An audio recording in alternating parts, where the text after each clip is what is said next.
I want to show you more about our display mode. So display mode here, we have the musical sign for a note value and we have our metronome. So it gives us our BPM. Now, I can go to here and go to beats and time. So here we have the beats again, as we had before, but now we have time. And this is in terms of our playback head position. And sometimes you're doing a commercial or something, you need to know exactly where you are.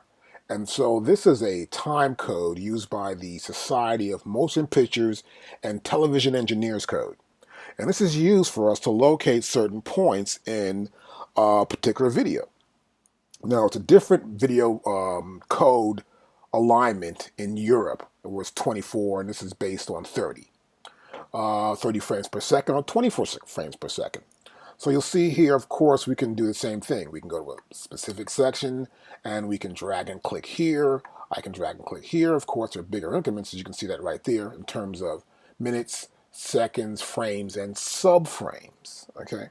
And of course, these frames here, this frame rate, as you see, you can drag up into the frame rate here. And this one is set to 24. As you can see, I need 24 frames here in this positioning here of this code right here. Now I can also go back here to display mode. I can just see beats if I want to. If I don't want to see anything else, I see beats. You see we have that musical note sign is right there. Or we can just see it in terms of time. So if I bring my inspector back in here and I pull a movie up, as we have it right here, I can say, well, I want to be in this section of the movie, or this right there in that section of the video, I want to put a clap. As those hands come together, I put my clap sample right there, I'm in sync. So it's a great way for us to get the exact position we may want to place a sound or start some music. Now also, I have here, this is custom. And as you can see here, it's a lot more than what we had before. So here you can see we've got the head position again, and this top number here is in terms of SMPTE time code. And then here we have our beats and bars division right there. And here, as you can see here, as it's sort of grayed out somewhat, we have our left and our right locator. Now this is cool when we're going to loop something. I want to get a specific section and I want to play it over and over and over. Now I do this a lot when I want to go over a chorus. I want to make sure that chorus is perfect, or a hook, or a small section where a break comes in. I want to make sure the parts happen perfectly so they're coming on time or out, particularly in club music. It's really important for me. So as you can see right here, this is 27, and right here, this is 20, right? So I'm going to scroll back a little bit here. And then if I go here to cycle mode, right there, you'll see it. Now having this cycle mode is really cool, but you can do anything with it. It's really great. I can go to here, see the hand comes up, I can move it anywhere I want to move it to. Say I want to move it back to the top. I want to move it to right here where it's on 1. Let's say I want to shorten it. So I go here, you see my cursor turns to a trimmer tool on the right hand side. Now I just drag it in a little bit, or I'm dragging it right to 5 right there. I'm on it. And see, it even gives me my length. It's great. And now, if I want to loop it, I can just press play, and my bar goes right there. And I'm playing it back again. And it's playing it over and over, right back to the same part each time.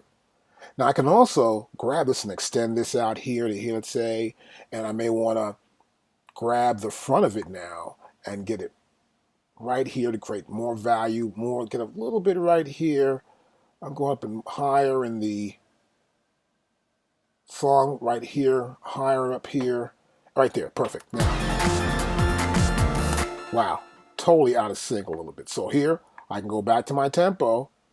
That's the beauty of having it. We have this customized tempo grid here, and I can drag it to here also as well. And I can do the same thing here from the LCD display. I can go to here, for example, create less value right here. So it's going to be, let's say, start from bar 5, and then go to greater values up here at the end of the loop, and I can go to bar 35. And those are 30 measures right here. I can play back and forth. And I can also drag this anywhere within the timeline as well. It makes it much easier. Now, another thing you can do also, you can customize this view. I just got this view here, but I can click right here in the display, and right next to the little wheel there for the icon for the customized view, and you'll see, I guess, a little sign that says customize control bar and display. I can click right on it once it's highlighted, and here we can do everything. we can control the view. We can change the transport, the LCD display, and we can also go from modes and functions. Like for example here's my pause button, right? So I can have or not have it. I can go here and go play from right locator, right? So I can play from the right locator. I can also play from the left locator. So here's my pause button. I can take it out. Let's say it's in, I can take it. Let's go back to this. Okay. And then we're going to go back here because there's too much to see right now. We're going to go back to Beats and custom view here for Beats and project. And we don't see that. So we're going to go to here again. We're going to customize the display. We go put the pause button in, say yes, press OK. And now we see our pause button.